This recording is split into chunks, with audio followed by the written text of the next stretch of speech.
예,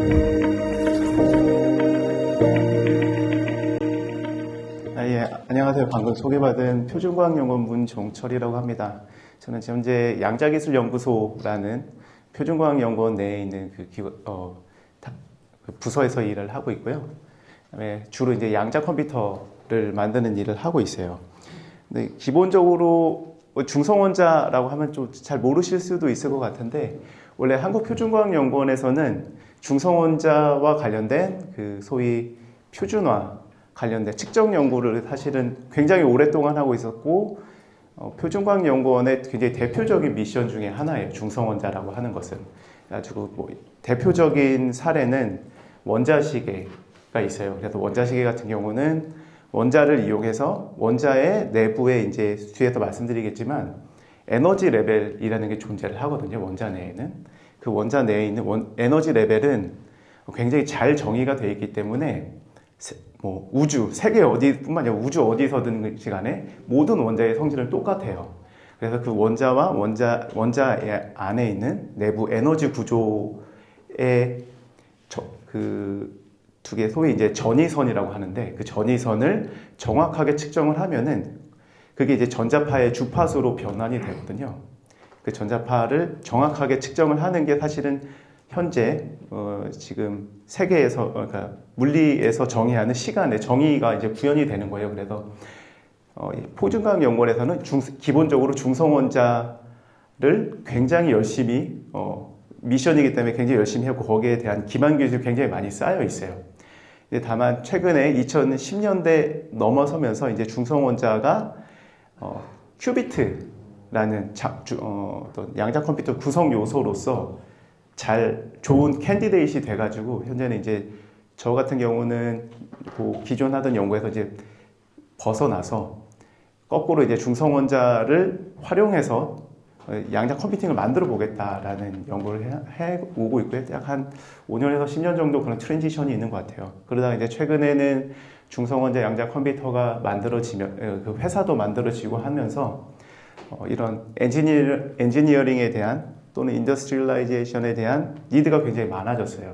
그래서 제가 오늘 말씀드릴 거는 사실은 초반에는 이제 양자 컴퓨터가 왜 필요하고 또 뭔지는 그래도 간략히는 설명을 드려야지 이거 왜 하는지에 대한 좀 모티베이션이 생기실 것 같아서 어떻게 보면 다른 데서도 조금 볼 수 있는 양자 컴퓨터에 대한 좀 인트로덕션을 넣었고요.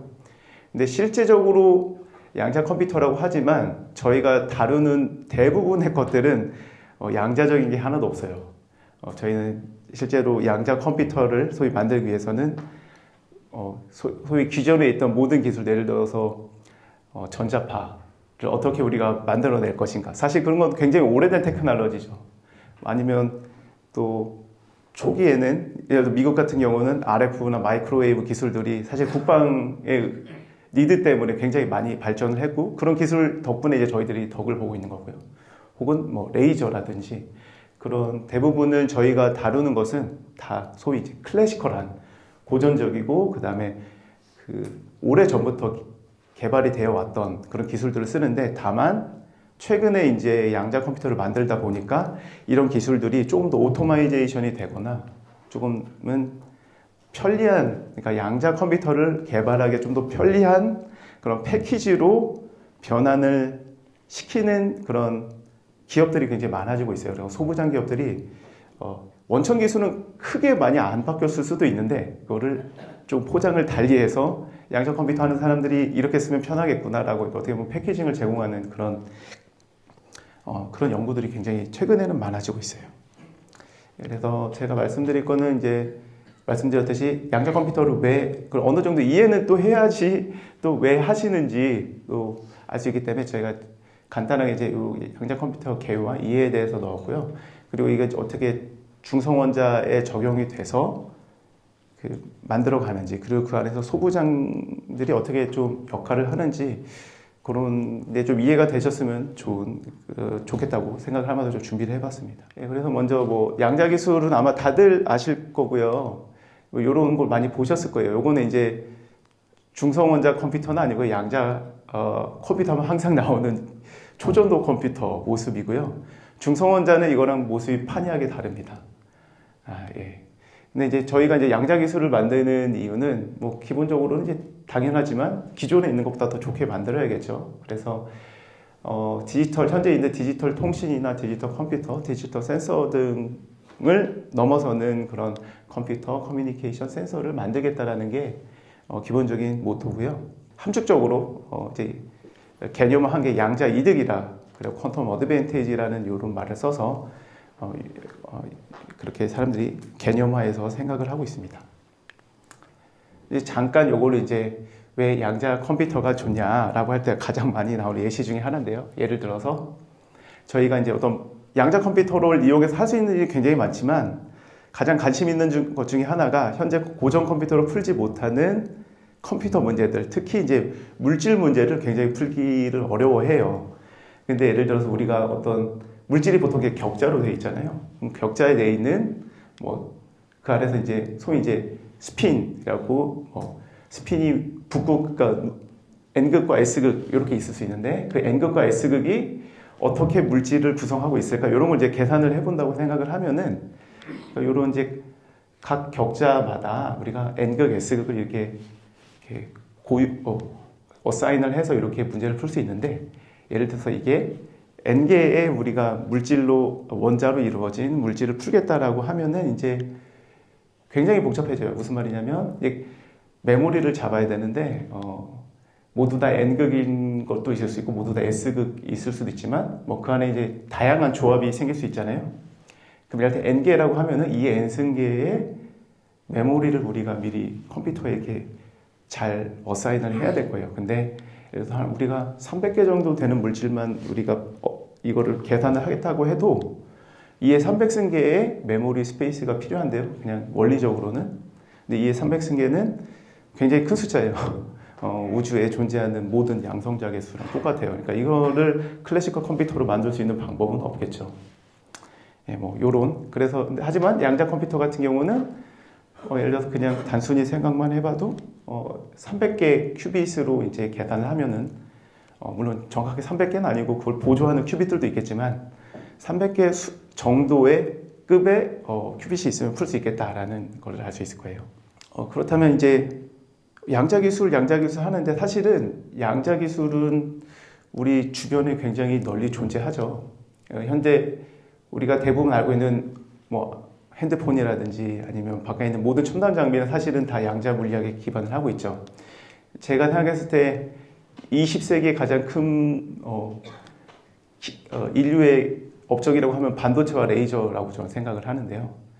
반도체 같은 경우는 이제 우리가 생각할 수 있는 모든 정보화를 이룰 수 있었고요. 레이저는 우리가 생각할 수 있는 대부분의 그 그러니까 정량화할 수 있는 그런 좀 매저를 할 수 있는 그런 부분에서 굉장히 레이저가 많이 사용되고 있어요.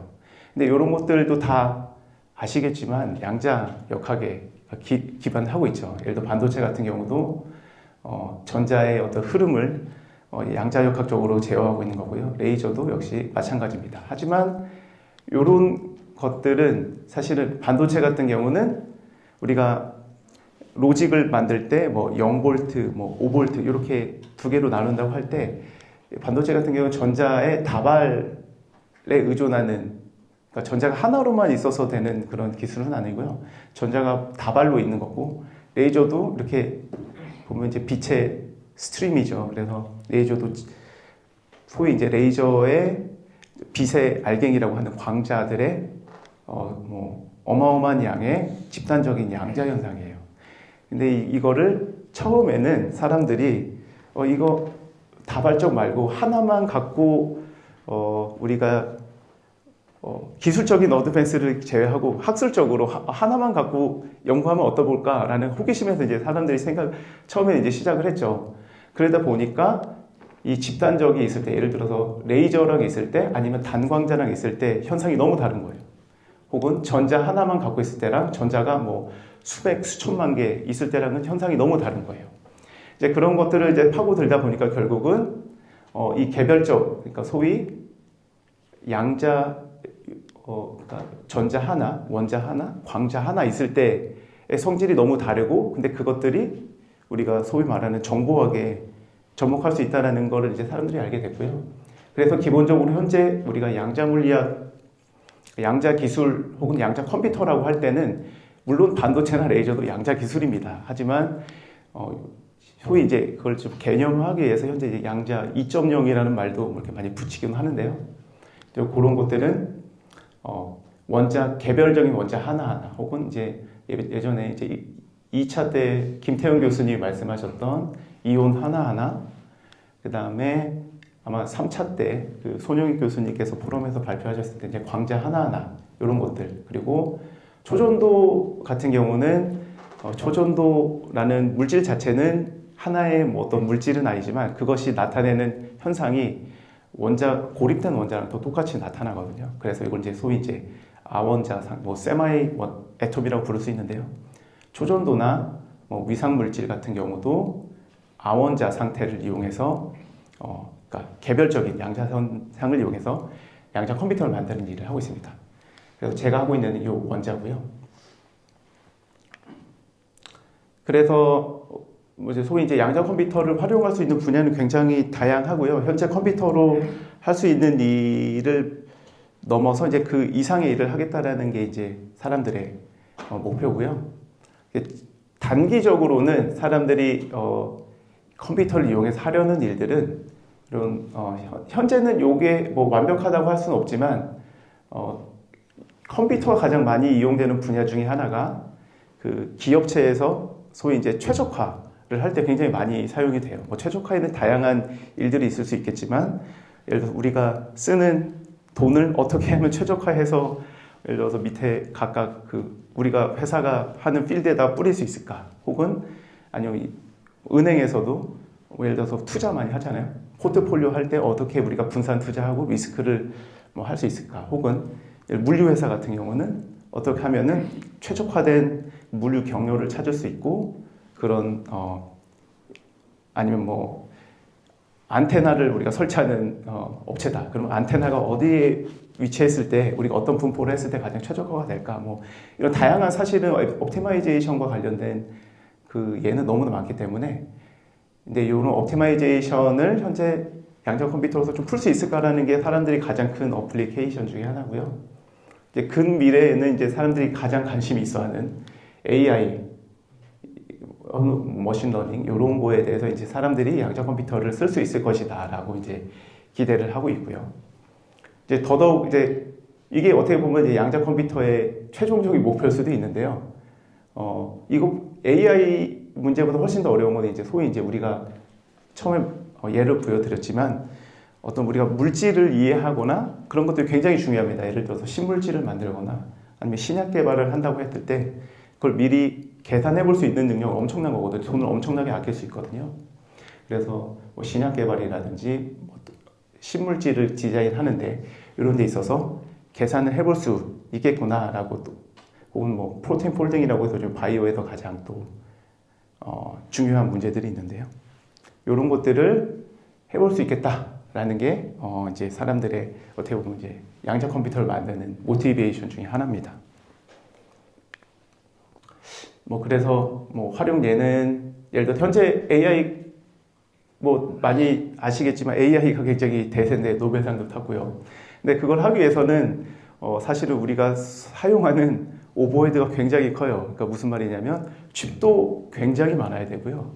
소위 이제 요즘에 엔비디아나 요즘에 사실 이 AI 때문에 CPU보다는 GPU 시장이 훨씬 더 커져서 엔비디아 같은 회사들이에서 나오는 칩을 사실 소위 이제 몇만 장, 몇십만 장 갖고 있느냐가 AI의 이제 어떻게 보면은 능력이 됐고, 근데 국가에서 어떻게 보면 이제 점점 그 힘의 지표가 되는데, 물론 많이 갖는 것도 좋긴 하지만 이게 많이 가질수록 또 전력이 엄청나게 또 많이 들어가요.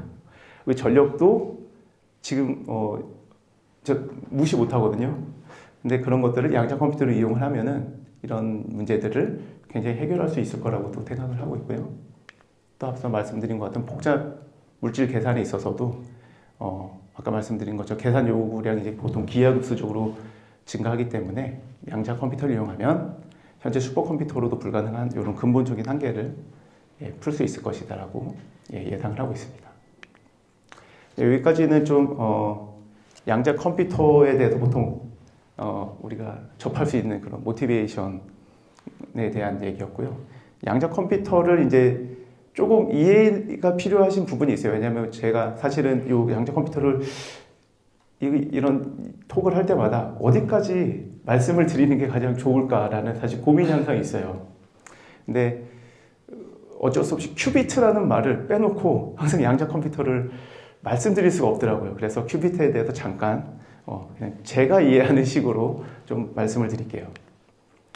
예, 그래서 양자 컴퓨터는 이제 클래시컬 컴퓨터랑 조금 이제 클래시컬 컴퓨터는 우리가 그래도 정확하게 안에 돌아가는 게 뭔지 몰라도 문화적으로 어느 정도 친숙함이 있잖아요. 예, 그래서 그런 걸 보시면 좀 고전 컴퓨터랑 좀 비교를 해드릴게요. 그러니까 고전 컴퓨터라고 하면 우리가 소위 이제 0101이라고 하는 그런 비트로 정보가 이루어져 있는데 양자 컴퓨터는 아마 뭐 중첩 이런 말을 많이 들어보셨을 텐데 저는 중첩이란 말을 그렇게 좋아하지는 않는데요. 이제 그런 0도 아니고 1도 아닌 되게 희한한 상태, 그러니까 큐비트라는 정보 단위를 보통 쓰고요. 정보 연산은 고전 컴퓨터 같은 경우는 아마 예전에 그 중고등학교 예를 들어 남성분 같은 경우는 이제 기술 시간 같은데 아마 나왔을 텐데 고전 게이트, 그러니까 엔드 게이트, OR 게이트 막 이런 것들이 있죠. 이제 정보 연산은 그런 고전 게이트가 클래시컬 컴퓨터에서 하는 반면 이제 퀀텀 컴퓨터는 양자 게이트라는 걸로 돌아가고요. 그다음에 결과도 측정하는 방법이 좀 달라요. 그리고 이 연탄 결과 측정이 굉장히 중요합니다. 예. 왜냐하면 고전 컴퓨터 같은 경우는 우리가 01, 01, 01 이렇게 있으면 우리가 몇 번을 측정해도 바뀌지가 않아요. 그 결과가. 근데 양자 컴퓨터 같은 경우는 그 측정 결과가 측정할 때마다 바뀌어요. 그러니까 물론 항상 바뀌는 건 아니지만 보통은 이게 바뀌기 때문에 그 측정하는 순간에 어떻게 보면은 광자 같은 경우는 그 측정하는 순간에 연산이 이루어지는 경우도 있거든요. 그렇기 때문에 이게 어떻게 보면 연산 과정의 일부이기도 합니다. 결과라고는 하지만. 예, 요거에 대해서 잠깐 이제 하나씩 잠깐 말씀을 드리고 이제 중성원적 컴퓨터로 넘어갈게요. 먼저 이제 말씀드렸듯이 고전 컴퓨터 같은 경우는 정보 상태가 되게 심플해요. 0 아니면 1. 그리고 현재 이거는 소위 이제 CMOS 칩에서 뭐 로우 볼티지, 하이 볼티지로 이렇게 나뉘어서 우리가 정보를 저장을 하고 있죠. 그래갖고 이거는 뭐 이해하시기는 어렵진 않을 거예요. 근데 이제 좀 복잡한 게 이제 큐비트라는 것인데요. 큐비트는 퀀텀 비트의 약자고요. 양자 컴퓨터의 구성 단위인데, 소위 이제 0도 아니고 1인 상태도 아니고, 요 노테이션은 좀 막, 갑자기 물리학적 노테이션이 나왔다고 좀 어색해 하시지 않아도 되는 게, 그냥 잊어버리셔도 됩니다, 일단은. 그냥 뭔가, 0도 되고 1도 되는 뭔가 상태구나. 그냥 이렇게 이해를 하세요. 근데 이제 큐비트라는 것은 저는 오히려 이제 그래픽적으로 보여드리는 게 더 괜찮다고 생각을 하는 게 큐비트는 이렇게 비트는 1차원에서 이제 미치냐 위냐 이런 거를 나타내는 그런 정보인 반면에 이제 큐비트 같은 경우는 여기다가 이렇게 축을 하나 이렇게 예를 들어서 x 저걸 이제 요걸 x축이라고 하면은 요거랑 수식한 축으로 y축을 하나 더 더한 거예요.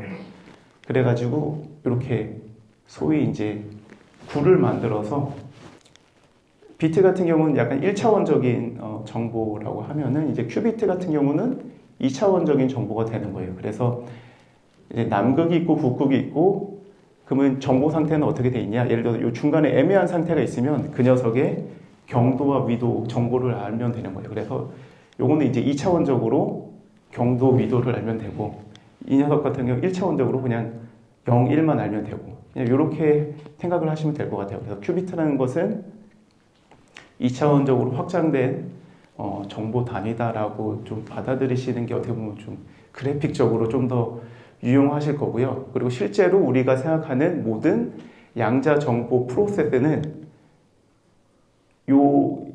이게 이제 구고 어느 한쪽을 가리키잖아요. 그럼 요 화살표를 회전시키는 일이 사실은 양자 컴퓨터의 모든 일이에요. 근데 그거를 좀 어렵게 쓰다 보니까 이렇게 쓰는 건데요. 그래픽적으로는 그 지구상에 이렇게 가리고 있는 화살표가 이렇게 뒤집어지든지 이걸 이제 낫 게이트라고 부르고 이걸 이렇게 옆으로 회전시키다든지 이런 것들을 조합해서 연산하다 보면은 우리가 원하는 양자 컴퓨터 연산이 나온다. 이렇게 생각을 해주시면 될 것 같아요. 큐비트를 만들 수 있는, 그러니까 소위 이제 큐비트라는 것은 0과 1, 그러니까 두 개의 상태를 구현할 수 있는 어떠한 양자 시스템도 되고, 어떠한 양자 시스템도 큐비트를 만들 수가 있어요. 그래서 사실 굉장히 다양하게 시스템이 존재합니다. 그리고 중성원자도 그런 것 중에 하나고, 이온도 이제 그런 이온, 광자, 뭐 초전도회로, 양자점, 색중심, 뭐 이런 다양한 플랫폼들이 큐비트로 활용이 현재 되고 있고요. 그렇기 때문에 지금은 사실은 어떻게 보면은 현재 단계는 양자 컴퓨터 개발 단계에 있어서 좀 굉장히 초기적인 단계예요. 왜냐하면은 아직도 무슨 플랫폼이 가장 효율적인가를 아무도 몰라요. 그래서 다 연구를 하고 있고, 이렇게 생각하시면 될 것 같아요. 예전에 우리가 그 소위 반도체가 나오기 전까지 양자 컴퓨터를 그냥 만드는 사람들은 그때까지 가장 좋은 정보 수단, 그러니까 비트를 저장하기 가장 좋은 정보 수단은 진공관이었어요. 이제 진공관이 0과 1이라는 그런 숫자를, 그러니까 레프리젠테이션 하기에 가장 좋은 그런 장치였는데, 그게 이제 소위 트랜지스터가 개발이 되고 그것들이 인티그레이션 되면서 IC가 되면서 다 진공관이 이제 사라지고 CMOS라는 혹은 그 인티그레이션 되는 그 서킷에 다 플랫폼을 넘겨줬죠. 그러니까 사실 양자도 이 중에 어떤 하나가 살아남을 수도 있고요. 혹은 전혀 다른 데서 끼어들어와서 너네 이거 다 생각해보니까 너무 어려워 하면서 내가 굉장히 쉬운 시스템이 하고 확 끼어들어서 걔네가 양자 컴퓨터가 될 수도 있어요. 예. 하지만 현재는 그 각각 시스템을 잘 만들어서 양자 컴퓨터를 만드는 게 어떻게 보면 현재 저희의 입장입니다. 그리고 그거로 어느 정도의 성과를 조금씩 보이고 있으니까 사람들이 이거가 뭔가 맞는 길이구나 라고 이제 전 세계적으로 어느 정도 확신이 이제 쌓여가고 있는 추세고요. 그리고 아까 말씀드린 것 중에 이제 두 번째는 우리가 그럼 연산을 어떻게 하냐라는 건데, 이제 이거는 고정 게이트와 양자 게이트로 이제 나뉘고요. 고정 게이트 같은 경우는 예를 들어서 좀 한 번에 말씀드리지만 되게 비가역적인 프로세스예요. 무슨 말이냐면 0과 1을 넣어서 AND라는 걸 할 때는 0, 1을 넣으면은 이제 여기 이제 0이 나오겠죠. 근데 거꾸로 여기 0이 들어가면은 여기서 0, 1이었는지 1, 0이었는지 0, 0이었는지 전혀 정보가 없어요. 그래서 고정 게이트 같은 경우는 이제 비가역적인 프로세스. 예. 근데 사실 제가 이렇게 요런 쓸모없어 보이는 얘기를 다 하는 게 왜냐하면은 저희들이 만드는 소재나 장비나 부품을 이용해서 요런 게이트들을 만드는 일을 사실은 저희가 하고 있어요. 그래서 요런 게이트들을 제가 말씀드리는 거고요. 양자 게이트 같은 경우는 보통 그래갖고 여기 고정 게이트 같은 경우 그래서 인풋이 두 개였는데 아웃풋이 하나죠. 그러니까 그냥 봐도 비가역적이겠다. 정보가 소멸되죠. 근데 양자 게이트 같은 경우는 0, 1 넣어도 항상 여기에는 0이나 1에 대한, 그러니까 없어지지 않고 다 각기 이렇게 쭉쭉 패러렐하게 갑니다. 이런 거 이제 비가역성이라고 하는데요. 이게 아마 가장 큰 특징 중에 하나고요. 그래갖고 여기서 정보가 사라지는 일이 없이 계속 가다 보니까 이런 걸 통해서 양자 정보가 큐빗이 많아지면 많아질수록 정보 연산량이 커지는 거라고 생각을 하셔도 될 것 같아요. 뭐 다양한 이제 양자 게이트가 있고요. 그래서 뭐 저희가 실제로 하는 일들은 요런 이건 이제 뭐 순서대로 왼쪽부터 이렇게 시작해서 이렇게 오른쪽으로 쭉 나가는 건데, 그리고 요 각각 녀석들이 이제 어떤 소위 이제 연산이라는 걸 하는 건데요. 요거를 이제 말씀드리는 이유는 사실은 우리는 클래시컬 컴퓨터에서도 요런 걸 볼 일이 거의 없어요. 그냥 우리는 클래시컬 컴퓨터에서 1 더하기 1 하면은 2가 나오는 것만 보지 그 안에서 막 AND 게이트, OR 게이트, XOR 게이트 이런 게 돌아갈 일을 전혀 볼 필요가 없거든요. 근데 아직 양자 컴퓨터는 이런 걸 할 수밖에 없는 게 소위 이제 지금 현재 고정 컴퓨터는 우리가 1 더하기 1이라는 거를 명령을 해라라고 하면은 그 밑단에서 1-1을 하려면은 우리가 어떠한 연산을 하드웨어적으로 해야 되는지 그걸 다 컴파일링을 자기가 다 해주고 그런 스택이 그러니까 하드웨어 밑단까지 그러니까 그 소위 이제 그 트랜지스터까지 그런 것들이 굉장히 많은 스택으로 잘 지금까지 기술 개발이 되었죠. 수십 년간. 근데 양자 컴퓨터는 이제 시작이기 때문에 어떻게 보면은 클래식컬 컴퓨터를 하시면서 뭐 어셈블리 이런 거를 언어를 해보신 분은 아실 수도 있겠지만 지금은 약간 어셈블리를 하는 그런 언어를 쓰는 단계처럼 보시면 돼요. 그래서 이렇게 하나하나 하드웨어에서 해줘야 되는 일들을 양자 컴퓨터에서는 이렇게 넣어서 해주고 있습니다. 그래서 뭐 양자 컴퓨터의 성능 지표를 보면은 보통 양자 컴퓨터가 이제 그 언론에 나올 때는 보통 뭐 큐비트 개수를 가장 보통은 사람들이 많이 얘기를 해요. 뭐 IBM에서 1000큐빗짜리 컴퓨터를 만들었네. 뭐 구글에서 뭐 50큐빗짜리 컴퓨터를 만들어서 막 나왔네 하는데 그것도 이제 중요한 성능 지수 중 하나인데요. 사실 양자 컴퓨터 성능 지수가 되게 많아요. 왜냐면 뒤에서 말씀드리겠지만 지금 현재 우리가 사용하고 있는 양자 컴퓨터는 모두 다 에러가 존재하거든요. 그래서 그런 연산을 처리할 때 에러가 얼마나 많이 나오는지도 되게 중요하고 그 다음에 그런 거를 측정할 때는 얼마만큼 에러가 적냐도 되게 중요하고요. 그리고 뭐 얼마나 빠르게 그런 연산을 얼마나 빠르게 할 수 있냐. 그리고 이건 이제 좀 빼먹을 수도 있는데 이게 어떻게 보면 되게 중요한 것 중에 하나지만 큐비트와 큐비트 간에 얼마만큼 잘 연결할 수 있느냐. 예를 들어서 큐비트와 큐비트 간에 연결이 안 되는 컴퓨터들도 있거든요. 그러면 큐비트 개수가 1000개, 10,000개여도 큐비트 간 연결성이 좀 나쁘면은 우리가 큐비트랑 큐비트 연결할 때 막 5다리, 6다리 막 왔다 갔다 해야 돼요. 그러면은 역시 그런 컴퓨터도 그렇게 좋은 컴퓨터는 아니죠. 알고리즘에 따라서. 그래서 사실 언론에서는 큐비트 개수만 말하는 경향이 큰데 사실 그건 굉장히 허점이 많습니다. 그래서 이 모든 걸 사실은 따져봐야 되고요. 그래서 대부분 컴퓨터 회사들은 이런 거를 잘 이렇게 스펙을 공개를 하는 추세긴 한데 모두 다 공개하지는 않아요.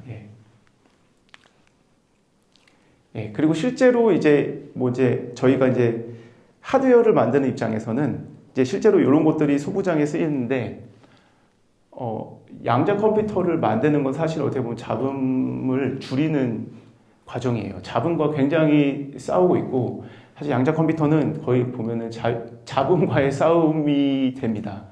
무슨 말이냐면 양자 컴퓨터는 잡음이 조금이라도 들어가면은 그게 연산에 엄청나게 크게 영향을 미쳐요. 그래서 대부분의 양자 컴퓨터는 하드웨어를 만드는 입장에서 그리고 소부장하게 요구하는 바는 이런 잡음을 없애는데 가장 좀 최적화된 솔루션을 달라라는 게 대부분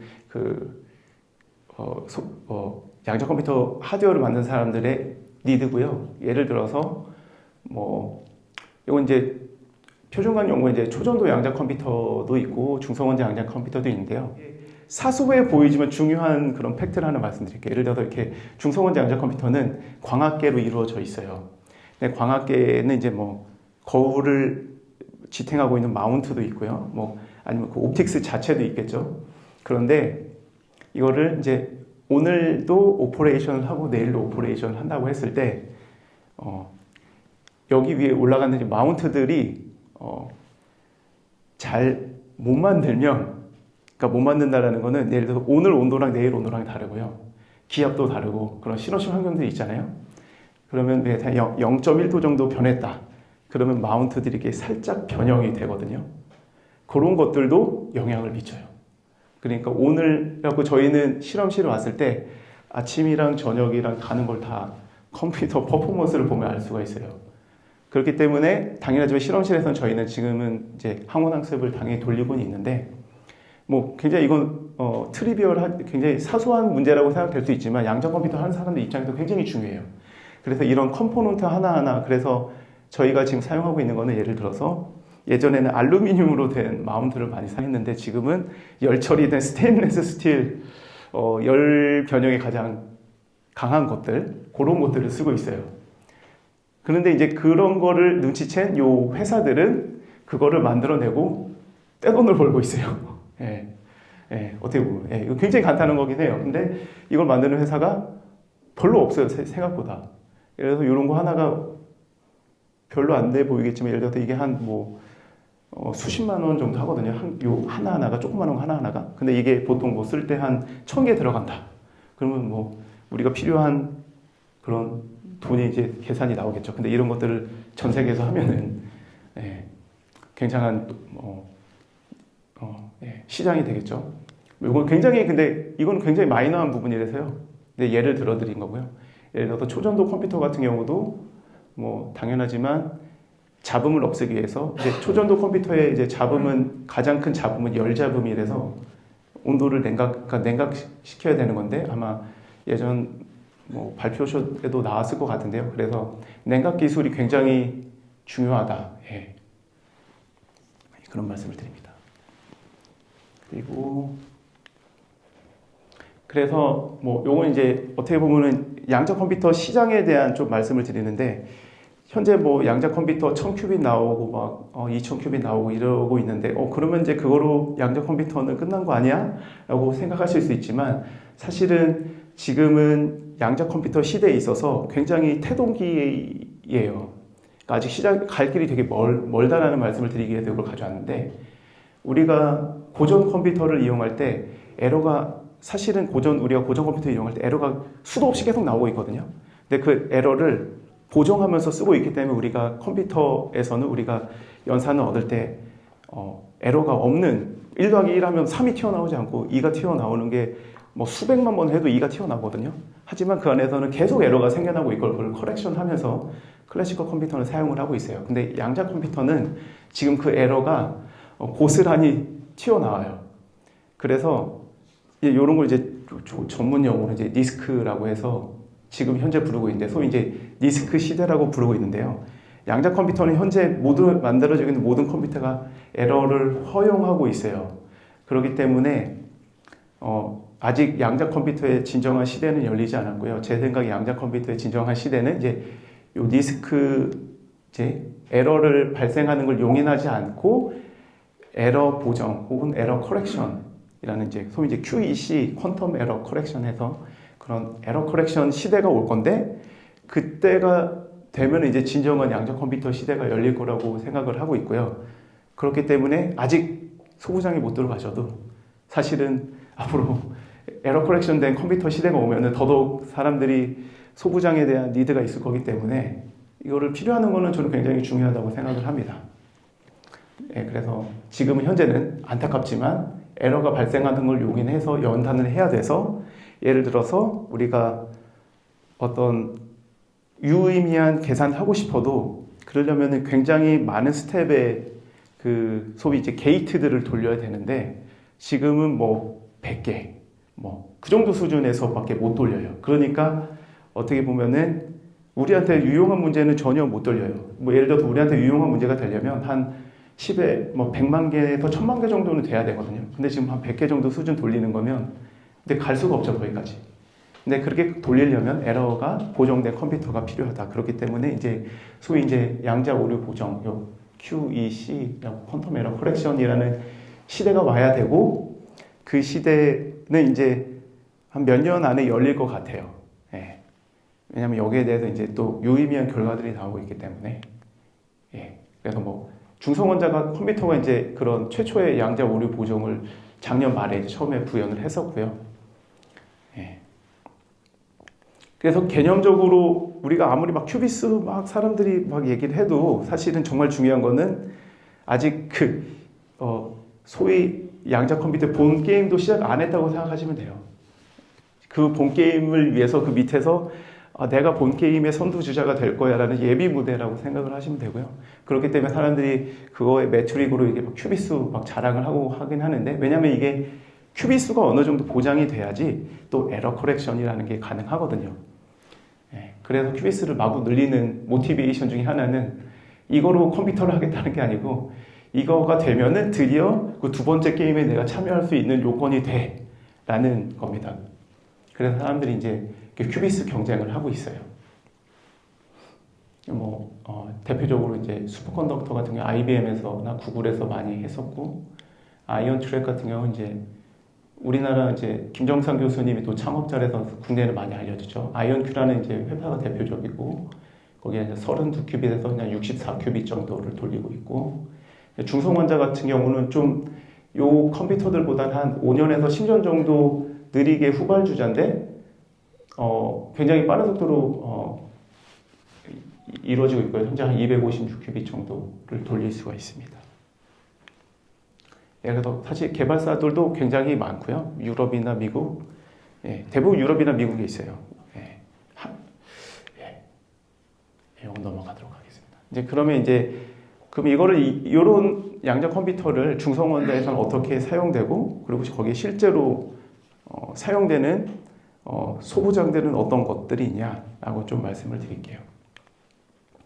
기본적으로 중성원자 양자 컴퓨팅이라고 하면은 작동 원리는 어떻게 보면 굉장히 간단해요. 우리가 싱글 아톰, 그러니까 단 원자를 어떠한 방식으로든지 공중에 이렇게 잡아놓고, 그 잡는 방식은 다양하니까 뒤에서 말씀드릴게요. 그래서 그냥 상상으로 어떤 중성 원자를 진공안에다 이렇게 한 포인트에 갖다 놓고, 거기다가 우리가 소위 이제 앞서 말씀드린 연산. 근데 연산을 하려면 원자한테 이제 얘기를 해야 되잖아요. 그러니까 그거의 대부분의 툴은 다 이미 잘 개발되어 있는 레이저나 아니면 전자파들을 다양하게 조합해서, 전자파 같은 경우는 그러니까 RF나 마이크로웨이브가 쓰이는데, 그거를 주파수를 수입을 한다든지, 아니면 그 안에 있는 걸 모듈레이션을 준다든지, 혹은 위상을 막 이렇게 떨어준다든지, 그런 기술들은 사실은 이미 굉장히 잘 발달이 돼 있거든요. 근데 그런 일들을 양자 컴퓨터에 맞게 이제 변형을 해서 원자한테 이제 가하는 거죠. 그렇게 가한 다음에 이걸 이제 측정을 해요. 이 측정하는 기술도 표준광 연구에서 계속 수십 년간 해왔던 기술이고, 그래서 가장 저희가 하는 측정은 이 녀석을 원자한테 소위 이제 이미지 빛을 레이저를 쏴서 얘가 0이면은 반짝반짝하고 1이면은 반짝반짝하지 않는 상태가 있거든요. 그러니까 그래서 소위 이제 0, 1을 이미지를 하는 거예요. 그래서 여기서 나오는 발광된 거를 이미지 소자를 통해서 받아내면 큐비트가 0인지 1인지 정보 상태를 알아내는 그런 과정을 계속 반복하면은 이제 양자 컴퓨터가 되는 거고요. 이제 원자가 하나일 때는 굉장히 쉽죠. 근데 이제 문제는 원자를 n개로 늘릴 때가 이제 어려운 겁니다. 그리고 원자가 하나일 때는 사실은 요런 거는 사실 표준광 연구원에서 계속 연구해왔던 원자 시계랑 그렇게 다를 바가 없어요. 그럼 이제 중성 원자는 왜 사람들이 연구를 하냐? 그런 거는 이제 먼저 중성 원자 같은 경우는 초전도나 아니면 위상 물질이나 아니면 퀀텀 닷을 이용하는 그런 큐빅 같은 경우는 그런 것들이 칩을 이제 패브리케이션을 해야 돼요. 근데 중성 원자 같은 경우는 그냥 이미 자연계가 선사하는 어떻게 보면 가장 완벽한 양자 시스템 중에 하나거든요. 하고 자연계에 그냥 널리 존재하는 그런 양자 시스템이기 때문에 어떻게 보면 그걸 큐비트로 이용하자라는 거는 굉장히 자연스러운 선택이고요. 그리고 그 소위 패브리케이션에 의존하는 것들은 패브리케이션 에러가 있기 때문에 큐빗들을 우리가 만든다고 해도 그 수율이 100%는 아니거든요. 근데 이제 원자 시스템 같은 경우 모든 원자 큐비트가 완벽하게 동일해서 굉장히 균일한 시스템을 만들 수 있는 게 또 장점이고요. 또 이제 소위 이제 나중에 아까 말씀드린 것처럼 컴퓨터는 양자 컴퓨터 현재는 컴퓨터를 얼마나 많이 큐비트가 얼마나 많은가를 가지고 현재 좀 싸움을 하는 게 있는데, 중성 원자 같은 경우는 이 규모 그걸 이제 소위 이제 확장성이라는 얘기를 하는데요. 중성 원자 같은 경우는 이게 굉장히 쉽습니다. 그래서 이런 장점을 가지고 만들고 있고요. 그래서 실제로 요건 이제 우리가 보는 데이터인데요. 예를 들어서 중성 원자를 이 점들이 하나하나 다 중성 원자 큐비트예요. 그러니까 여기다가 0, 1이라는 상태를 인코딩도 하고 거기서 읽어내는 것도 하는 그런 건데, 이제 큐비트를 이렇게 진공해서 올려놓고 이렇게 컴퓨팅을 하고요. 그 다음에 원자랑 이제 또 중요한 것 중에 하나가 원자랑 그 소위 이제 얽힘이라는 걸 더 해줘야 되는데, 얽힘 자체를 생각하실 필요는 없고 그냥 큐빅과 큐빅 간에 소위 이제 투 큐빅 게이트, 그러니까 원소가 두 개 필요한 게이트가 필요한데, 그럴 때 필요한 기술이다 생각하시면 되는데, 그거를 이제 레이저로 쏴서 옆에 있는 큐비트랑 이렇게 연결되게 하는 또 그런 기술들이 있습니다. 이 두 개가 핵심 기술이고요. 이걸 이용해서 현재 굉장히 급성장하고 있는 양자 컴퓨터 플랫폼이고요. 그래서 중성원자 큐비트 구조를 보면은 대부분 많이 사용하는 게 루비dium 원자인데요. 여기서 큐비트는 사실은 뭐 어떠한 양자 상태를 이용해도 괜찮아요. 근데 루비dium 같은 경우는 그 중에 이제 다양한 원자 레벨 구조가 있는데, 그 중에 어떤 한 상태를 고르는데, 요거는 뭐 자기장에 둔감한 상태라든지 그런 거를 결정해서 상태를 합니다. 그래서 예를 들어 루비dium 원자 같은 경우는 이렇게 다양한 원자 구조가 있는데, 여기 중에 요 두 녀석을 선택해서 이 녀석을 0, 이 녀석을 1이라고 생각하고 우리가 양자 컴퓨팅을 하겠다. 뭐 이런 거고요. 뭐 이건 표준연에서 사용하는 건데, 뭐 이터비움 원자도 비슷한 원리로 원자 레벨에다가 우리가 정보를 실는다라고 생각을 하시면 될 것 같아요. 그래서 실제로 원자 큐비트를 만드는 거는, 이거는 이제 레이저를 우리가 집속을 하면은 레이저 포커스가 생기잖아요. 그럼 그 포커스가 어떻게 보면은 원자를 집게 하는 것처럼 거기에 이제 원자가 포획될 수가 있어요. 그래서 이제 소위 이걸 광집게라고 하는데요. 그렇게 집게를 N개를 만들고 거기다가 원자를 하나하나씩 다 채워놓으면 이제 이 하나하나가 큐비트, 양자 정보 단위가 되는 거고요. 이런 것들을 이용해서 큐비트를 생성을 하고, 그 사이에 레이저를 쏴주고, 그리고 그 다음에 레이저를 쏴줘서 큐빗과 큐빗을 연결해주고, 뭐 이런 작업들을 하는 게 실제적으로 중성원자에서 하는 일이고요. 그래서 레이저가 굉장히 중요합니다. 혹은 레이저를 주파수를 제어하는 RF가 되게 굉장히 중요해요. 그래서 실제 양자 컴퓨터를 이제 스택을 보시면은 여기만 양자고요. 요 양자 프로세서라는 부분만 우리가 양자역학적인 생각을 할 필요 있고, 그 위에 시스템 하드웨어나 큐비트 제어부 혹은 큐비트 측정부는 다 소위 이미 예전부터 있었던 기술들이에요. 예를 들어서 시스템 하드웨어 같은 경우는 뭐 유저 인터페이스나 이런 건 당연히 만들어야겠지만, 실제적으로 여기서 우리가 양자 컴퓨터를 구동하려고 그러면 굉장히 다양한 신호들이 필요하거든요. 예를 들어서 뭐 큐비트를 움직여라 라고 하는 것도 그 큐비트를 움직이려면 만들어내야 되는 뭐 다양한 아날로그 시그널, RF 시그널, 그리고 레이저, 그리고 그거를 레이저가 이렇게 움직일 수 있게 만드는 액추에이터, 이런 다양한 소재나 부품들이 필요해요. 그렇기 때문에 그런 CPU에서는 그런 시그널을 생성을 하고 그거를 명령을 내려서 다양한 레이저 장비와 RF 장비에 명령을 내리고, 그 녀석들이 이제 액추에이터, 변조 장치나 광전 장치들의 RF는 이거를 드라이빙을 하고, 레이저는 이 광전 장치 등을 이렇게 통해서 이 양자 프로세서로 들어오게 되죠. 뭐 이때는 뭐 제어도 하는 역할도 하고, 그러니까 큐비트를 제어하는 역할을 하는 레이저도 있고, 큐비트를 포획하는 레이저도 있고요. 그다음에 뭐 연산하는 레이저도 있고요. 그래서 요런 그러니까 소위 요 QPU에는 레이저랑 그다음에 거의 레이저만 들어간다고 보시면 될 것 같아요. 레이저랑 전자파. 그럼 여기서 나온 것들을 우리가 갖고 있는 이미징 광학계를 이용해서 이렇게 원자 배열을 이미지를 하고, 근데 그거를 데이터를 이쪽으로 컴퓨터로 트랜스퍼하는. 하고 여기서 사용되는 광학계 이런 것들도 이미 굉장히 국내에 보니까 잘 하시는 분들이 굉장히 많더라고요. 다만 양자 이용을 안 할 뿐이시지. 그리고 양자 측정 과정에서는 필요한 게 광학계를 통해서 얻은 이미지를 카메라로 전사를 시키고, 그 카메라에서 고속으로 데이터 트랜스퍼를 이쪽 그 중앙 시스템 하드웨어로 보내는 이런 역할을 하고요. 여기선 다시 그걸 바탕으로 신호를 만들고 레이저들과 전자파 그리고 자기장들을 제어를 해서 다시 QPU에 소위 이제 양자 프로세서에 전사를 하고 그걸 읽어내고 이 과정을 계속 되풀이하는 게 양자 컴퓨터의 개요고요. 그래갖고 4분의 3은 양자가 아닌 부분이고 4분의 1 정도만 양자 기술이 실제로 필요한 거죠. 그래서 실제로는 이게 백큐럼 셀이라고 하는데 이게 유리로 만들어진 그런 셀이 있어요. 그 안에 원자를 이렇게 진공 안에다 놓고요.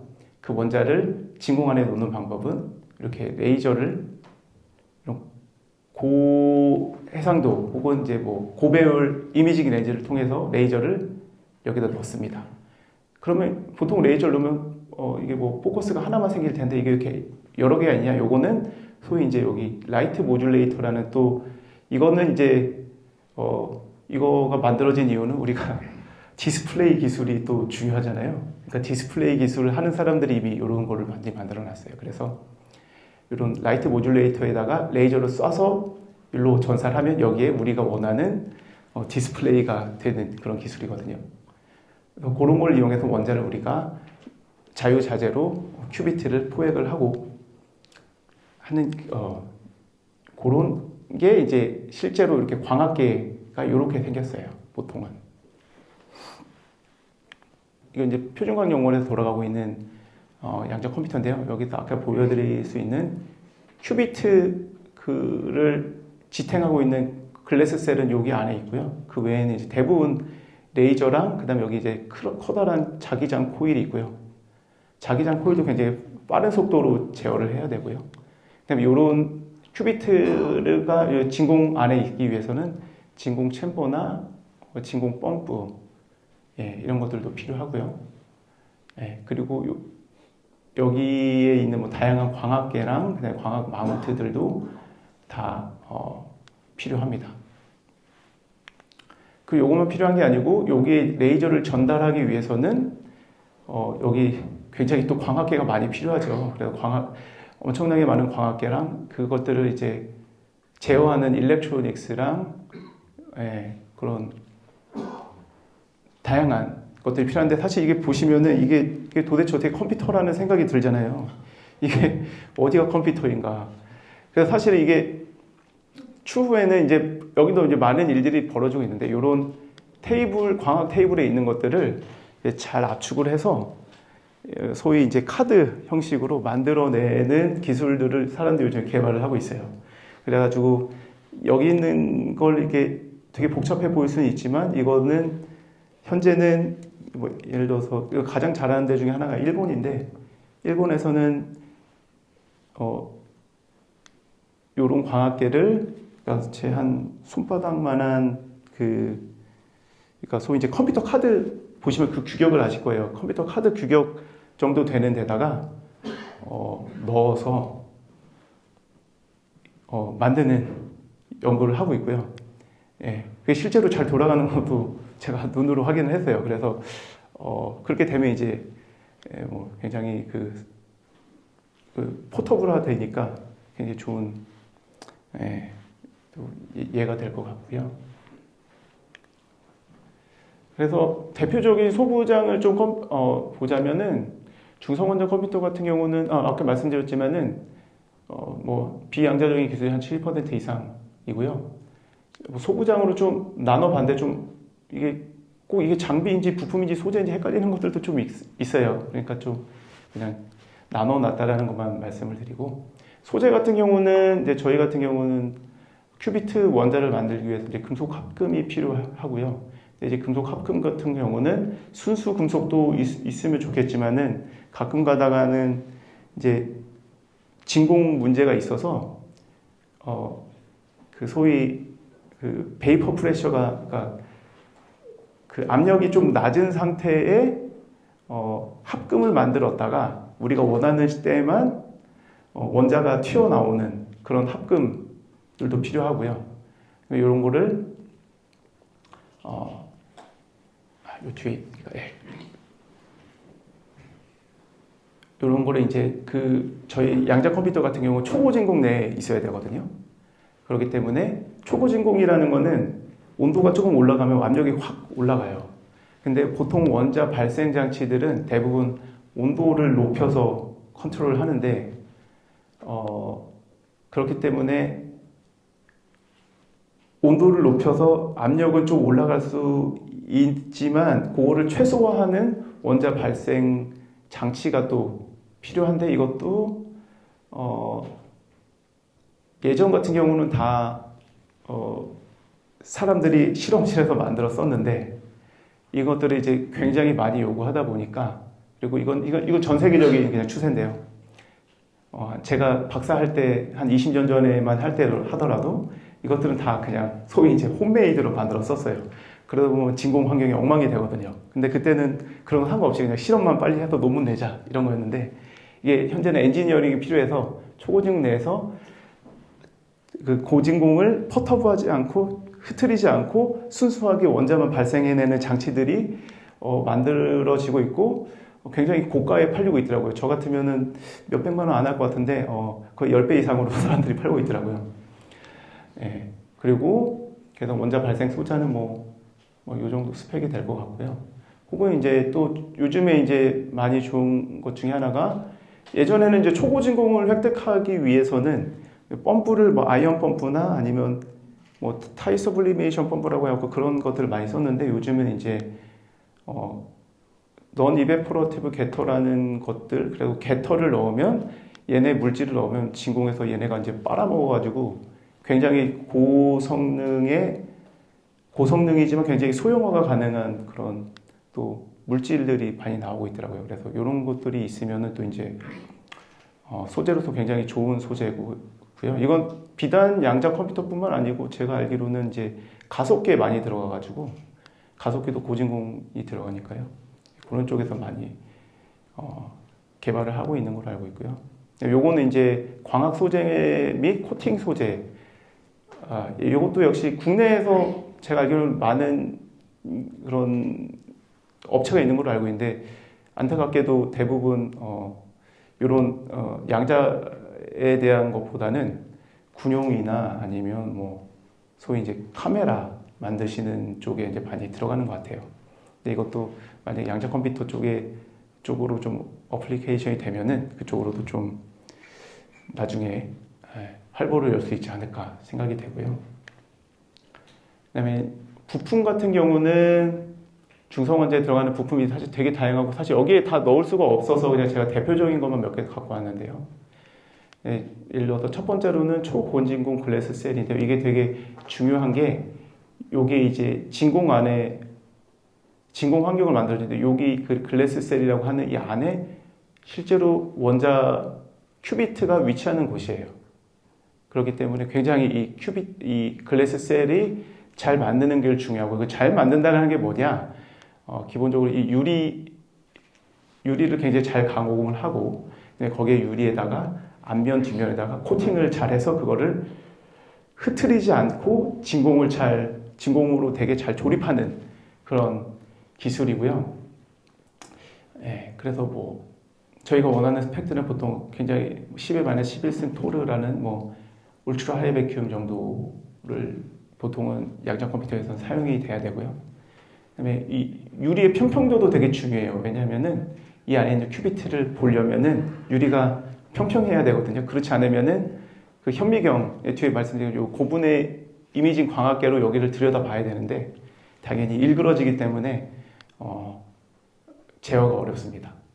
그래서 초고진공 글래스 셀이 중요하고요. 두 번째로는 고분해능 이미징 광학계가 필요해요. 요거는 이제 왜 필요하냐면, 앞서 말씀드린 것처럼 큐비트의 제어와 포획, 발생, 이 모든 것들이 레이저를 큐비트에 넣어서 이루어지는데, 그 넣는 마지막 광학계가 이 고분해능 이미징 광학계예요. 그러면 보통 우리가 쓰는 현미경 그 마지막에 대물 렌즈랑 다를 건 없거든요. 우리가 바이오에서 많이 쓰죠. 이렇게 현미경 들여다보고. 근데 여기에서 좀 특징적인 거는 큐비트는 이제 진공 환경이 있어야 되니까 이렇게 글래스 셀이나 이런 것들로 그러니까 소위 큐비트랑 대물 렌즈랑 좀 거리가 있어야 돼요. 그래서 보통 그건 이제 소위 롱 워킹 디스턴스 이미징이라고 하는데, 소위 워킹 디스턴스가 10mm 이상 돼야 되는데, 이게 사실 굉장히 어려운 기술 중에 하나예요. 우리가 그냥 바이오에서 현미경 보는 거는 워킹 디스턴스가 밀리미터 이하거든요. 그러니까 되게 쉬워요. 그냥 이렇게 바로 갖다 대니까 렌즈도 클 필요도 없고 렌즈가 작아도 되죠. 근데 이 녀석은 멀리 떨어져 있으니까 요 렌즈도 굉장히 커져야 되고 구경도 커져야 되고, 그리고 그래서 이제 그 모든 수차라고 이제 에러를 다 보정해야 되니까 이미징 광학계가 굉장히 복잡하게 됩니다. 하지만 제가 알기로는 원천 기술은 국내에도 다 있더라고요. 다만 안 만들어줄 뿐이더라고요. 돈이 안 된다고 안 만들어주더라고요. 그래갖고 저희가 이거 만들 때도 역시 해외에 어쩔 수 없이 이것만 커스터마이즈 해주는 데다가 만들고, 보통 이거 하나 만들면 한 1억 정도 하는 것 같아요. 예. 예, 그런 게 있고요. 이제 또 앞서서 말씀드렸지만 정밀 광학계나 액추에이터 이런 것들은 예를 들어서 아까 보여드린 이런 마운트 같은 것들도 굉장히 되게 트리비얼하지만 되게 중요한 것들이거든요. 이걸 얼마나 잘 만들어봤자 그게 되겠어라고 하지만 이 녀석들의 각각의 여기 들어가는 볼트라든지 물질이라든지 스프링이라든지 그런 걸 잘 만들어서 소위 이제 열이나 기계적인 잡음에 좀 단단한 그런 걸 만들어내는 게 중요한데, 이게 우리나라에는 사실 이런 정밀 광학계를 그러니까 마운트를 만들어주시는 분은 많은데, 이거를 소위 이제 장인 정신으로, 이걸 정말 대단한 마운트를 만들어 보겠다라고 하는 분은 좀 없는 것 같아요. 이게, 그리고 그리고 저희가 갖고 오는데 일본이나 미국에서 이걸 또 수입을 해옵니다. 근데 이건 진짜 별거 없어요. 너무 아까워요. 저는 개인적으로. 이거를 외화를 이렇게 낭비해야 되나. 근데 이거 사다 보면은 돈도 꽤 많이 들거든요. 예. 그래서 이런 것들은 이제 레이저 제어의 기초 부품이라서 굉장히 많이 사용되는 그런 정밀광학계입니다. 그리고 스페셜 라이트 모듈레이터는 이제 부품인데, 이거는 우리가 큐비트를 제어할 때 큐비트를 그냥 격자만 갖고 있는 게 아니고, 뒤에서 비디오로도 보여드리겠지만 우리가 큐비트를 막 갖고 막 장난을 많이 쳐요. 막 큐비트를 갖고 막 댄스도 하고 위아래로 막 움직이고 이런데, 그런 것들을 만들어내려면 소위 이제 소위 이제 공간에서 움직이는 걸 변조를 할 수 있는 변조기가 필요해요. 그래서 그 스페셜 라이트 모듈레이터라고 하는 건데, 결국 목적은 큐비트를 잘 제어하기 위한 건데요. 그래서 레이저의 공간 분포를 임의로 패턴으로 제어할 수 있는 공간 광 변조기가 있습니다. 이것도 이제 중요한 부품 중에 하나고요. 이것도 여기서 말씀드린 건 다 해외에 의존하고 있는 것들이만 가져왔고요. 그다음에 고감도 카메라도, 예, 현재 우리나라에서 만들고 있는 카메라는 대부분 칩은 다 그 상용 그 핸드폰에 들어가는 칩은 굉장히 잘 만드는데, 이런 고감도 카메라는 이건 역시 일본이 잘 만듭니다. 그래서 일본 제품을 많이 사고요. 예, 그래서 고감도 카메라 같은 경우는 광자를 몇 개만, 그러니까 소위 로우 라이트 이미지라고 해갖고 굉장히 낮은 이미지, 그러니까 낮은 광이 들어와도 이미지를 할 수 있어서 있는 그런 굉장히 로우 노이즈 카메라고요. 예, 그리고 하이 스피드 데이터 트랜스퍼가 필요한, 예, 이런 스펙이 있고요. 그다음에 초고진공 진공 챔버나 진공 펌프도 이런 진공 챔버도 우리나라에서 만들 수는 있는데 완성도가 좀 떨어져서 어쩔 수 없이 또 울며 겨자며, 그리고 이것도 다 해외에서 저희는 조달을 하고요. 별건 없죠. 그냥 이 소위 이제 스테인리스 스틸을 그냥 가공하는 것 뿐이에요. 근데 국내에서 만들면 이유는 모르겠는데 잘 안 돼요. 네. 네. 그리고 주파수 광변조기 같은 경우, 이것도 이건 뭐냐면 레이저를 우리가 원자한테 이제 가야 할 때 레이저를 좀 가공을 해야 되거든요. 가공이라는 건 레이저의 주파수도 조금 바꾸고 싶고, 레이저의 위상도 바꾸고 싶고, 레이저의 세기도 바꾸고 싶고, 그런 것들을 해주는 이게 이제 주파수 광변조기예요. 사실 이것도 굉장히 오래된 테크놀로지예요. 이것도 한 70년, 80년 됐을 거예요, 아마.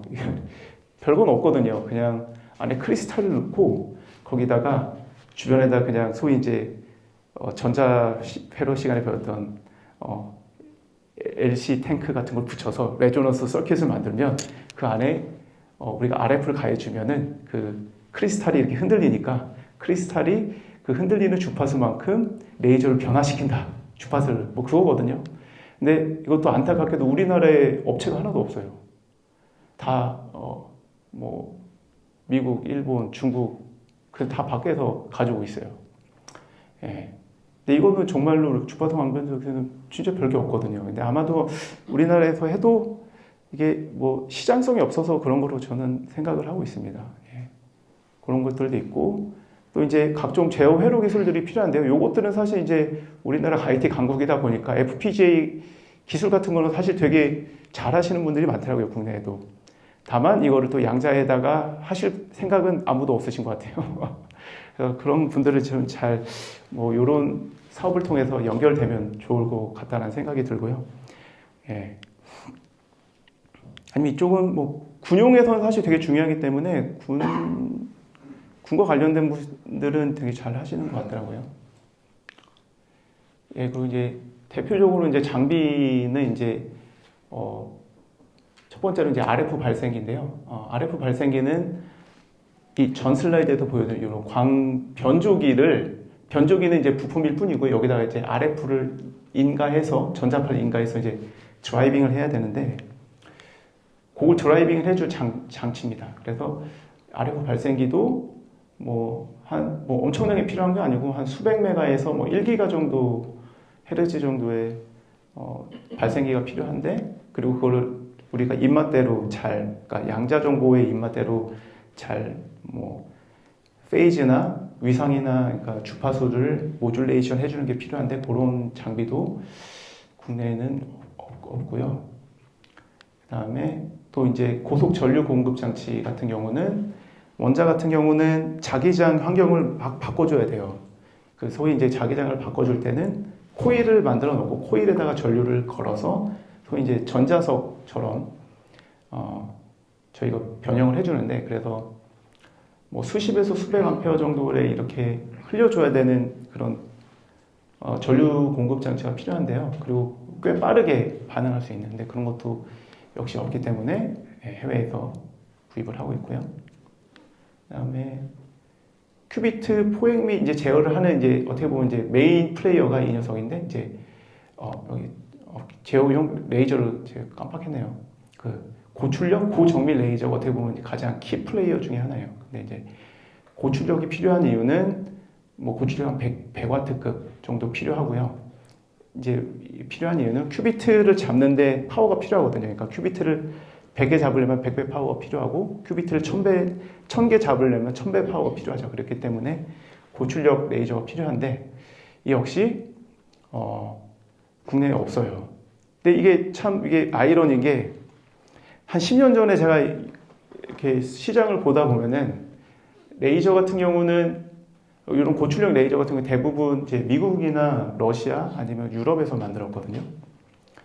그런데 최근은 한 5년에서 10년 사이에 중국이 생뚱맞게 튀어나왔어요. 그 전까지 중국은 소위 이제 거들떠도 안 봤거든요.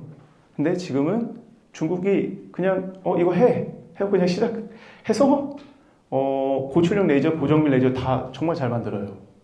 그거는 굉장히 제 생각에는 좀 무서운 부분 중에 하나인데 기술이 거의 그러니까 물론 원천 기술은 있었겠지만 그걸 인더스트리얼라이제이션 이렇게 빨리 할 수 있다니라는 좀 무서움이 좀 그리고 저희한테는 이제 고마운 게 유럽이나 미국 가격의 반의 반도 안 되는 가격으로 우리한테 주니까 일단은 커스터머로서는 좋긴 한데 이게 언제까지 이렇게 계속 좋을까라는 생각은 잘 모르겠어요.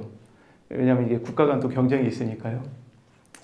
그렇다는 얘기는 뭐 시장성이 있으면은 물론 이제 중요한 일이 그러니까 어려운 일이긴 하지만 뭐 해볼 수는 있다라는 좀 또 다른 메시지를 전달해 주는 것 같아요. 왜냐하면 제가 말씀드렸던 모든 기술 중에 사실 이게 가장 어렵거든요. 제 레이저 잘 만드는 게. 근데 중국이 그렇게 빨리 했다는 게 저는 한편으로는 중국이 무서우면서 한편으로는 나중에 한국이 필요하면 한국도 이런 기술을 빨리 할 수 있지 않을까라는 생각이 있습니다.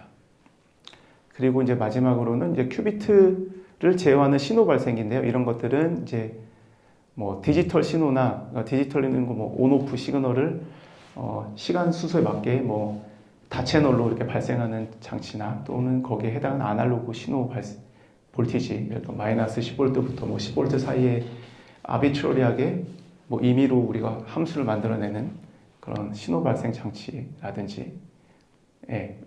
혹은 이제 그런 신호를 획득하고 또 고속으로 디지털 신호를 획득할 수 있는 그런 발생기가 있으면 예, 역시 좋을 것 같아요. 사실 이런 것들도 다 사실 국내 원천 기술은 이거 되게 쉽거든요. 근데 다만 이것도 역시 양자라는 입맛에 맞춰서 사실은 엔지니어링이 안 돼 있기 때문에 좀 지금 당장은 다 해외에 의존을 하고 있습니다. 사실 제가 오늘 말씀드린 것 중에 대부분 원천 기술 국내에 있긴 해요. 근데 다만 시장성이나 아니면 어떤 배리어 때문에 시작을 못한 그런 사업들도 많고요. 예, 그래서 이 모든 소구장들을 조금 머리에 넣고 보시면은 좀 다르게 보이실 수도 있을 것 같아요. 그러니까 저희 QPU 물리 환경은 뭐 이 원자는 앞서 말씀드린 소재를 통해서 우리가 원자를 발생시켜서 가져오고 제어는 레이저랑 마이크로웨이브, 측정도 레이저랑 RF나 마이크로웨이브를 해서 그거를 광학계 이미지 현미경을 통해서 이미지를 딴다. 그런 거고요. 물리 환경 진공, 이것도 역시 진공 챔버를 만들고 그 안에 있는 이제 요게 이제 요 위에 있는 게 이제 진공 펌프거든요. 여기 해당하는 게 그리고 진공 펌프를 통해서 물리 환경을 만들어주고, 예. 그래서 앞서 뭐 예를 들어서 제가 SLM이라고 해가지고 공간을 변조시키는 그런 장치가 필요하다고 했는데 예를 들어서 이렇게 큐비트를 가지고 이렇게 글씨도 쓸 수 있고 내가 마음대로 이제 조절을 하는 거죠. 사실 이것도 극장의 영사기를 만들기 위해서 디스플레이 기술을 하다 보니까 나온 거기도 합니다. 예. 그리고 진공환경, 글래스셀, 요게 이제 글래스셀인데요. 글래스셀을 좀 확대해서 일부러 보여드립니다. 여기 안에 요 파란색이 이제 원자를 저희들이 잡고 있는 거고요. 그래서 잠깐 시퀀스를 말씀을 드릴게요. 그러면 이게 어떻게 돌아가는지. 그래서 처음으로는 레이저를 이용해서 원자를 레이저를 이렇게 쏘면은 원자가 이렇게 오다가 레이저를 맞고 원자들이 이렇게 멈춰요. 그런 걸 이용해서 레이저를 이용해서 원자를 우리가 소위 이제 양자 상태로 만들 수 있거든요. 그래서 여기 이제 공중에 띄워놓을 수가 있어요. 그러니까 여기서 사방에서 XYZ 방향에서 사방에서 레이저를 쏴주면 이제 원자가 이렇게 조용하게 우리 말을 잘 듣습니다. 이 상태에다가 그 아까 말씀드린 스페셜 라이트 모듈레이터 그 SLM을 이렇게 반사시켜서 이미지 레이저 놓으면 이렇게 원하는 방식으로 광격자를 광집게를 만들 수 있고요. 여기다가 이렇게 이거 한 100개 정도 원자인데 그러니까 100큐빗 정도 되는 거죠. 이건 이제 저희 현재 그 크리스에 있는 시스템인데요. 이렇게 원자를 예쁘게 담아놓고 이제 시작을 하는 거예요. 그리고 여기다가 말씀드렸지만 입맛에 맞게 그래서 이거 뭔가 좀 그냥 이거 바둑판 좀 재미없잖아요. 그러니까 뭐 이렇게 쌍으로도 만들어 놓고 뭐 이렇게 집단으로도 만들어 놓고 이런 일들을 다 소위 아까 말씀드린 그 모듈레이터를 통해서 그 모듈레이터를 구동하는 건 다 RF나 RF 주파수를 이렇게 수입하면서 이렇게 뭐 하는 거예요. 그러니까 다 사실은 저희가 하는 거는 양자는 물론 원자는 양자지만 사실 저희가 진짜로 손으로 다루는 거는 하드웨어 하는 사람들이 다루는 건 다 RF, 뭐 레이저, 뭐 그 다음에 그 신호 발생하는 그런 회로 만드는 거, 뭐 이런 거를 실제로는 하는 일이고요. 그 요거는 이제 사실은 이제 여기가 이제 조금 양자스러운 건데 아까 말씀드린 것처럼 큐비트 정보는 2차원 9에 이렇게 담긴다고 제가 말씀을 드렸잖아요. 근데 사실 이거를 그러면 도대체 어떻게 바꾸냐? 의문이 드실 수도 있는데 예를 들어서 우리가 X축으로 그러니까 적도 방향으로 회전시키고 싶을 수도 있고 남극 그거를 중심으로 회전시키고 싶을 수도 있고 아니면 뭐 엉뚱한 방향으로도 회전시키고 싶을 수 있잖아요. 그런 것들은 사실 레이저 파라미터, 그러니까 레이저 파워나 레이저의 페이즈, 레이저의 주파수를 바꾸면은 결국 이러한 역할을 할 수가 있어요. 그러니까 결국은 우리가 하는 거는 양자스럽지만은 실제로는 RF를 저희는 조작을 해서 RF의 위상을 바꾼다든지 RF의 주파수를 바꾼다든지 하는 일을 하는 거예요. 결국은 저희는 원자한테 직접 얘기하는 거는 요 과정입니다. 그래서 실제로도 우리가 하는 파라미터들은 다 소구장에 넣는 파라미터다. 큐빅과 큐빅 간에 뭐 예를 들어서 우리가 이렇게 소위 이제 연산을 하고 싶다. 2큐빗으로 연산하고 싶다. 아니면 뭐 3큐빗 연산하고 싶다. 이런 것도 있는데요. 이런 것들은 실제로 이제 타임 스케일을 보여드리려고 말씀을 드렸는데 요 위에 있는 건 이제 레이저 파워. 레이저 파워를 올렸다가 이렇게 내리는 아니면 이렇게 동그랗게 올렸다가 내리고 이런 일을 할 수 있는 회로를 만드는 게 중요하고요. 그리고 위상도 이렇게 뭐 이렇게 사인으로 만들 수도 있고 뭐 약간 좀 휘어진 뭐 이렇게 위상 이런 걸 한 수백 나노세컨에서 마이크로세컨 오더 상에서 바꾸는 일이 실제적으로는 저희가 게이트를 만드는 일이에요. 네. 그래서 이게 예를 들어서 이게 보면은 우리가 막 그 자유자재로 하고 싶은 일들을 하기 위해서는 이런 일들을 하는데 여기 있는 지금 이렇게 움직이는 것들은 다 RF를 통해서 움직이는 거고요. 그 다음에 여기다 전사하는 거는 그 고효율 이미징 렌즈, 그러니까 현미경을 통해서 넣어야지만 이렇게 깨끗하게 나오고요. 그 다음에 이런 밑에 있는 녀석들이 이렇게 있는 것들은 아이고 많이 가네요. 이렇게 있는 것들은 다 그 소위 라이트 모듈레이터를 통해서 우리가 이렇게 하나하나씩 포커스를 잡을 수 있는 거예요. 예. 그래서 사실 요거는 굉장히 중요한 스킬이긴 하지만 이거는 여기는 양자적인 관점은 하나도 없어요. 그냥 저거를 레이저 갖고 레이저 쇼를 할 수 있는 능력이 있으면 예를 들어서 레이저 쇼 같은 거 많이 하잖아요. 그런 걸 할 능력이 있으면 그거를 갖고 와서 양자 기술에 접목을 하면 됩니다. 예를 들어서 중성원자 같은 경우는. 근데 이게 굉장히 대단한 일인 게 이거는 이제 하버드에서 했던 일을 가져온 건데요. 이렇게 하면은 이게 이건 일단 네이처에 나왔던 걸 이제 갖고 온 건데요. 여기서 했던 건 사실 이 기술을 할 수 있다라는 것 때문에 네이처에 이제 논문이 나온 거예요. 네. 그게 가장 근데 이제 그건 어떻게 보면은 저의 어떤 물리적인 인투이션보다는 이걸 할 수 있는 기술창에 있는 게 가장 첫 번째겠죠. 예. 예, 그리고 마지막으로 이제 측정인데 측정은 어떻게 하냐면 우리가 뭐 소위 여기가 0이고 여기가 1인 상태인데 레이저를 쐈을 때 0은 반짝반짝하고 1은 어둠으로 만들 수 있거든요.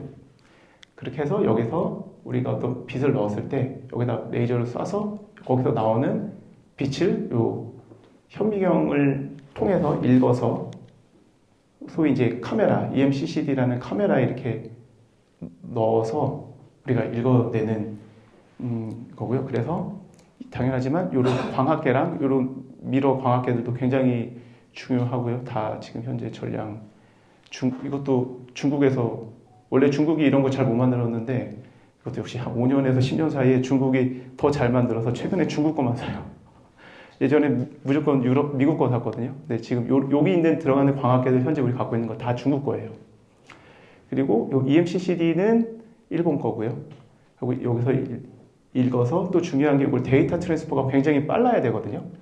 예, 뭐 그런 것들을 지금 하고 있습니다.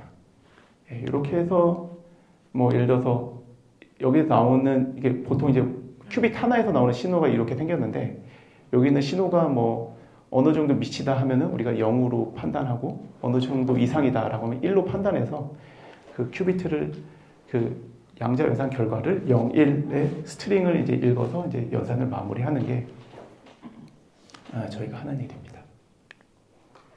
이거는 사실 이게 스택을 좀 말씀드리려고 했는데 이거는 아마 앞서 말씀드린 것들의 반복이라서 사실은 이건 넘겨가도록 하겠습니다. 그래서 실제로 양자 컴퓨터가 구동되는 건 다 이런 느낌이에요. 계속 빛을 쏘고 하는. 그래서 대부분 일은 여기 안에 큐비트는 눈으로 안 보이실 건데요. 이 안에 큐비트가 있는데요. 여기가 이제 소위 아까 말씀드린 글래스 셀이 있는데 실제 중성원자 양자 컴퓨터는 그래서 결국은 빛을 얼마나 잘 다루느냐, 그리고 그 빛을 다루는데 필요한 것들이 이런 광학계, 그리고 뭐 당연하지만 레이저도 있고요. 그 다음에 그거를 모듈레이션하는 RF 테크닉들, 그런 것들이 다 접목이 되면은 이제 중성원자 양자 컴퓨터가 돌아간다. 예. 그래서 실제로 예를 들어 우리가 데이터를 얻고 샘플링을 한다 하면 이거를 그냥 한 수만 번 반복을 하는 게 이제 중성원자 양자 컴퓨터입니다. 그래서 요약을 하자면 뭐 처음에는 이제 양자 정보에 대해서 말씀드렸고요. 그래서 왜 큐빗으로 가는 현상을 말씀드렸고, 그다음에 현재는 오류 보정이 안 되는 시대라는 겁니다. 그래서 아직 오류 보정 양자 컴퓨터라는 본막이 오르지 않았다. 그다음에 아마 또 이 본막이 오르면 더욱더 많은 기회가 있을 거라고 생각을 하고요. 그거는 뭐 모든 사이드에 대해서 뭐 소부장뿐만 아니고 당연하지만 양자 컴퓨터를 만들어내는 그런 회사들도 기회가 있을 거고 더욱더요. 그리고 중성원자 양자 컴퓨터 같은 경우 기본적으로 레이저가 기본이 되고요. 그 다음에 아까 전에 그 거대한 양자 광학 테이블을 보여드린 것처럼 그런 것들이 이제 소형화나 이제 모듈화가 필요한 시기고요. 이제 그런 것들을 잘 해서 아까 중간에 말씀드렸지만 제가 보여드린 광학 테이블 큰 거를 이제 일본 같은 경우는 이제 그거를 이제 중견기업이랑 같이 해서 뭐 회사를 하나 만들었는데 그 광학 테이블을 한 어느 정도 될까요? 한 PC 한 2개 정도 이렇게 모아놓은 사이즈의 그 모든 광학기기랑 제어부를 다 넣어놨어요. 네. 그렇게 해서 모바일화를 하고 있어요. 근데 그게 엄청난 그 과학적인 진전이 필요한 건 아니고요. 거기는 사실 엔지니어링 패키징을 얼마나 잘 하느냐가 필요해요. 그래서 아마 모듈화랑 소유화가 굉장히 중요할 거라고 생각을 하고요. 네. 그래서 제가 했던 어떻게 소부장과 관련된 이제 내용은 이렇게 되겠습니다. 네, 이건 이제 제 원자로 글씨를 쓴 건데요. 네. 네, 들어주셔서 감사합니다. 네.